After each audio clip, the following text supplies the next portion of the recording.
For me, I'm not quite comfortable propositioning people, the seller or the lender. And I think it's because I've never been comfortable asking people for money, period. Like, I would rather wait until I had my own money or I got home before I would ask someone to borrow for a meal. Excellent. Alicia, how is that showing up in your life? I have not done anything yet because I actually have property that I know is going up for sale. They're not wanting to use an agent. And I know that happens to be my daughter's landlord. He wants to sell the building. And Ask, lady, just can ask. ask. Yeah, I learned that from Mark Victor Hansen and his wife, Crystal Dwyer Dixon. She said, just ask. Crystal Dwyer Hansen. Ask. They wrote the book, Ask.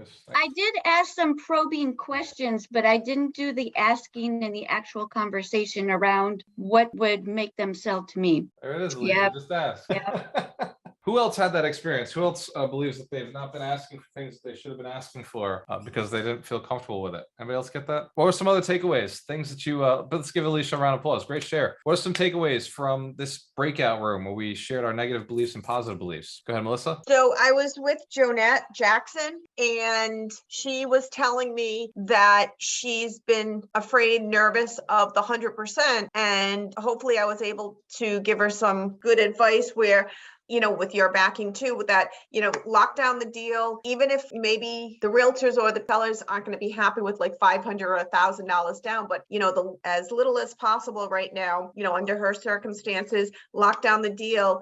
And then if it's a smaller deal, maybe she can push it out 30 days. If it's a bigger deal, then probably 60. But, definitely build a relationship, find someone that's going to finance her and then partner. And she said, oh, yeah, and I'll just give them 50%. And I said, no, let them tell you what they want, because maybe you'll be able to partner with them with 20% or 25% or 30%. So don't show all your cards, keep them, negotiate. So hopefully that helped her. I agree. I like that. Melissa, great share. Let's give Melissa a round of applause. And Jonette, what would you say? Go ahead. And I also said to her, as you start, now you build that relationship. Now it's positive. Now you have a go-to person and you build from there. And that, that's really huge, to be able to pick up that phone and have that relationship. Absolutely. That is such a powerful strategy too, by the way. Relationships are everything. Relationships are literally everything. And I don't want to push it or harp on it too much, but I really do want to harp on it quite a bit. So you recognize just all the money that you want is in the hands of other people. All the money you want to borrow. Like, I say it a lot, but I'm afraid I say it too often, but I don't think I say it often enough at the same time. All the money you want is in the hands of other people. What are you going to do to add value to them? What are you going to do to double their money? Like, what are you going to do to increase their money, right? You would increase your own money. Hands down, if you agree, if you had $100,000 right now in the bank, you would increase it. You know how to double it. You would put it into a deal and you would slam it, it increase value. Then go get it, right? Go get it from somebody and do that deal. Do that, make their money increase, give them a piece of that. Why not? It doesn't hurt us, only benefits us, and it benefits them. Be willing to customer service somebody you don't know yet. Be willing to customer service somebody who's in your family. I love make my family money. Some of the smallest deals I ever did, because my family had no money, some of the smallest deals I ever did were deals for my family, right? But I still did them because my family wanted to get a return, right? Like, cool. During COVID, I was actually able to give my mom $14,000 because she'd done a deal with me a few years earlier, and she had just kept rolling that deal, and that deal had turned into $14,000. And during COVID, I called her up. I said, Mom, I know times are tough. She just lost her job. Do you want that money?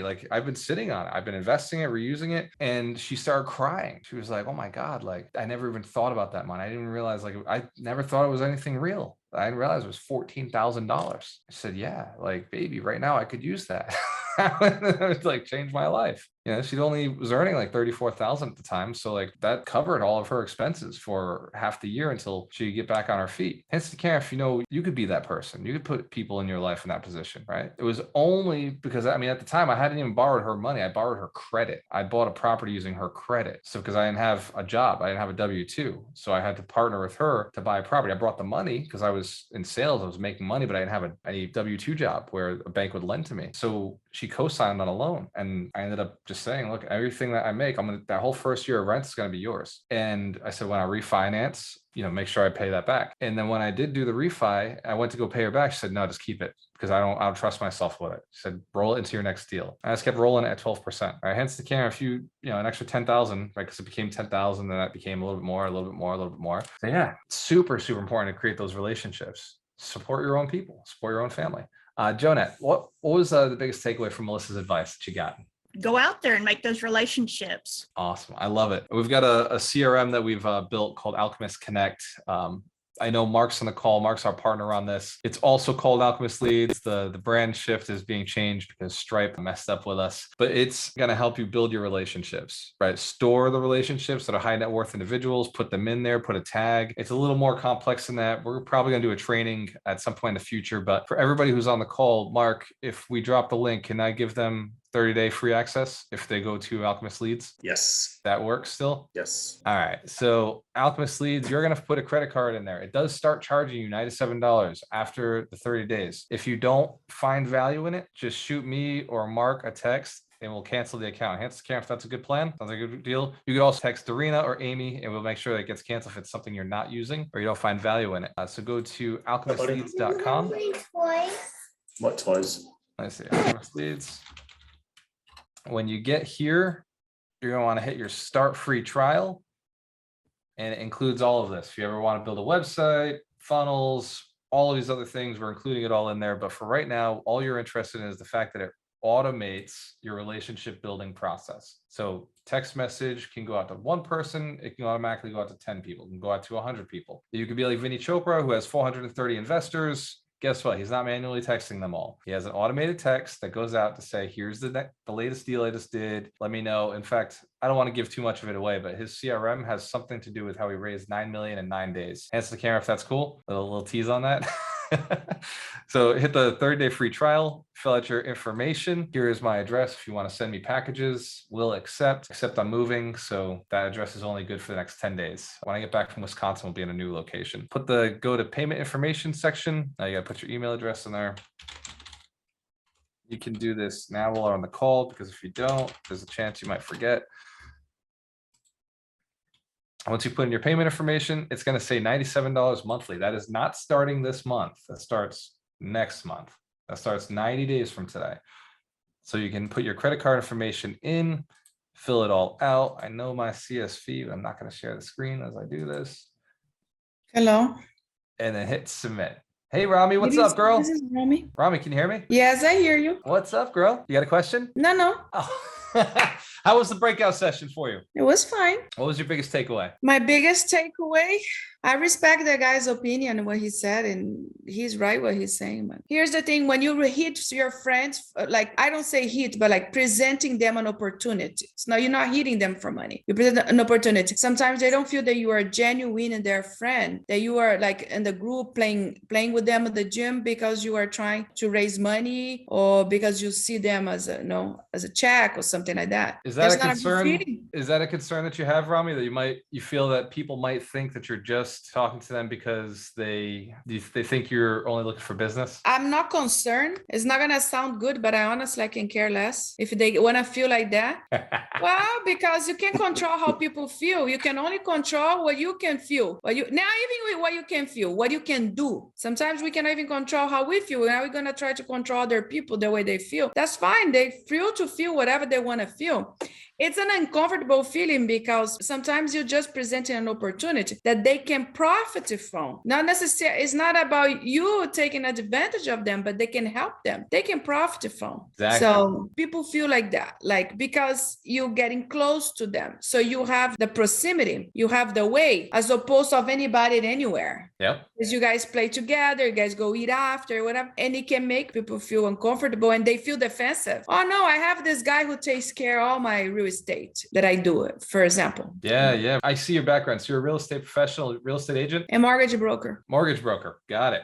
So both longer in real estate, 7 years in real estate and a year and a half in mortgage. Oh, perfect. Well, welcome to Mortgages. Thank you. So what we discovered with that whole concept is if somebody comes to me and says, oh man, are you only hanging out with me because I might buy real estate? The answer is always yes. Like I just say yes. Like truth. I'll be real with you.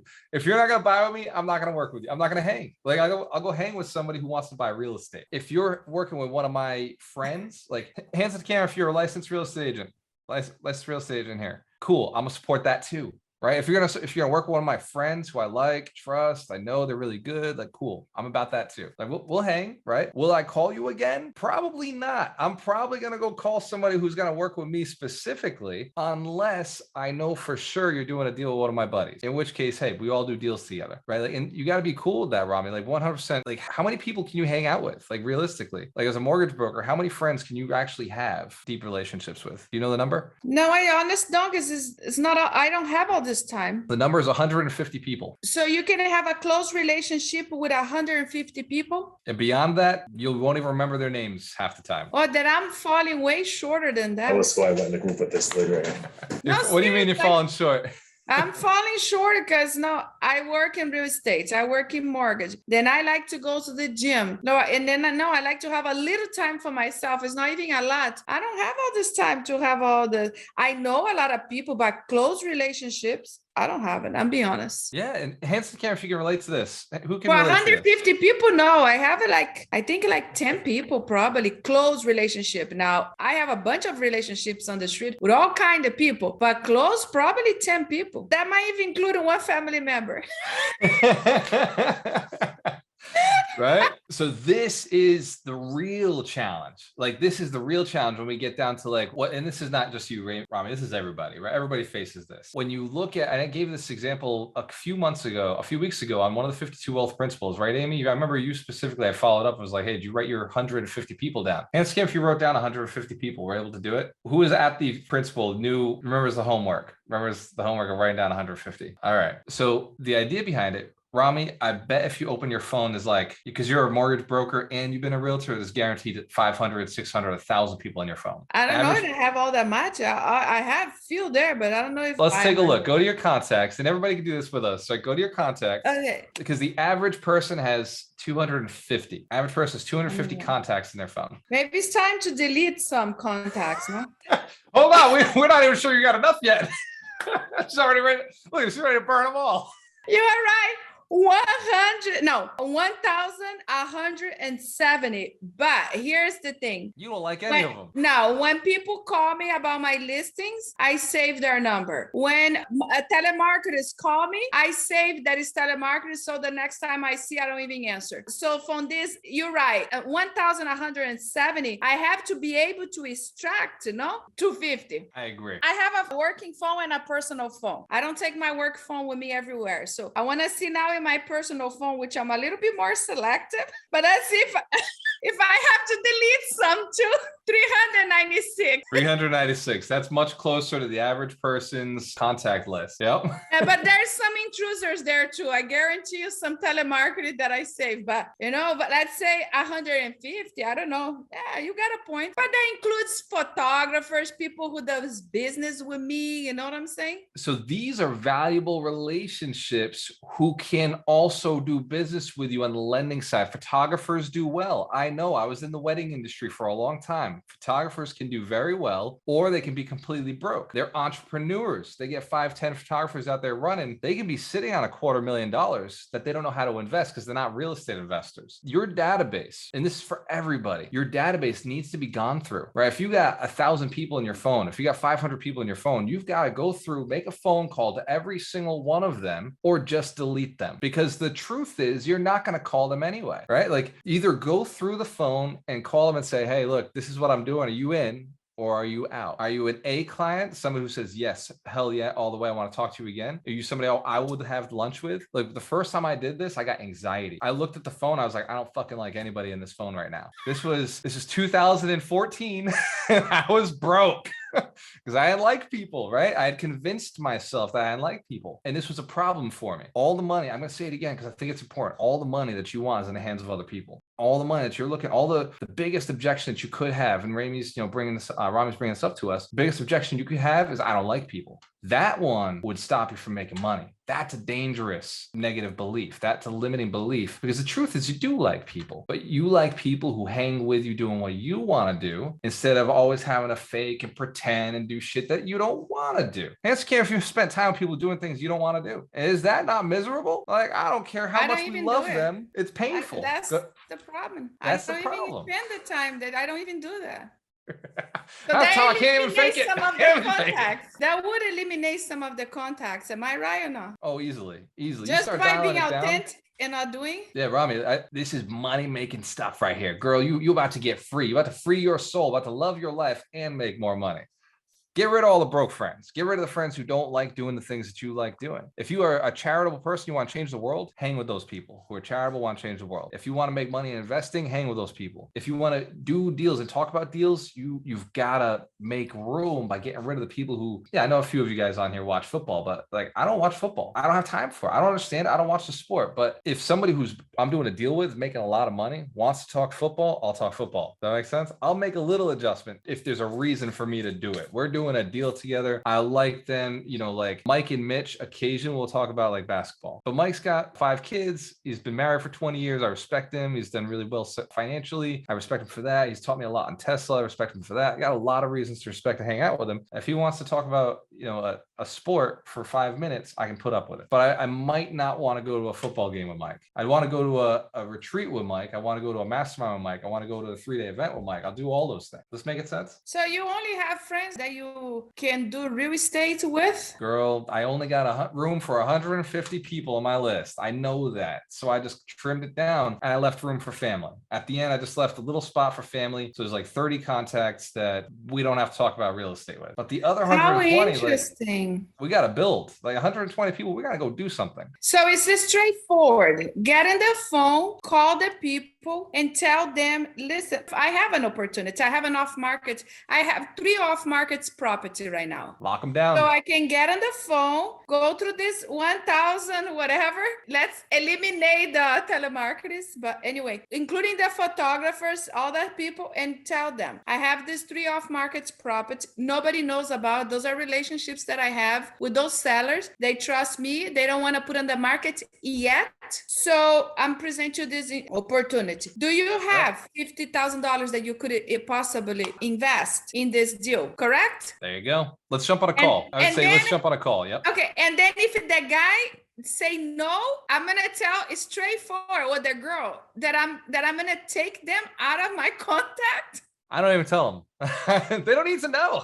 You just do it. Yeah, they don't need to know. Like, hey, they didn't make the cut. It's all right. Okay, like, we can jump on a call anytime. tell them. Like, well, that's what I'm saying. Like, tell them. Let's jump on a call. Let's have a conversation. That makes sense. Okay, and then if they're not interested, let me get this clear. Just delete them. I'm sorry I'm being repetitive. If they're not interested, you say, thank you very much. It was great talking to you. I hope you have an amazing Saturday, Monday, Tuesday, whatever that might be. And then you delete them. That's right. Unless it's Whoever mom. from all this- Mom is okay to keep in the phone. Okay. No, I want to delete them too. I'm just kidding. That's a joke. So Kidding, here's not the kidding. thing. Here's the thing. Then you delete them and you keep up with those that said yes. That is the philosophy here. That's right. We're So going to invest our time and that number, the magical number that is 150 people. And we're going to continue follow up with them in our conversation about our deal that we have on their table. That is realistic. It is. There is a deal. It's true. Exactly. Let's give Rami a round of applause. I think she's made some progress. All right, so we're going to move forward to the next session.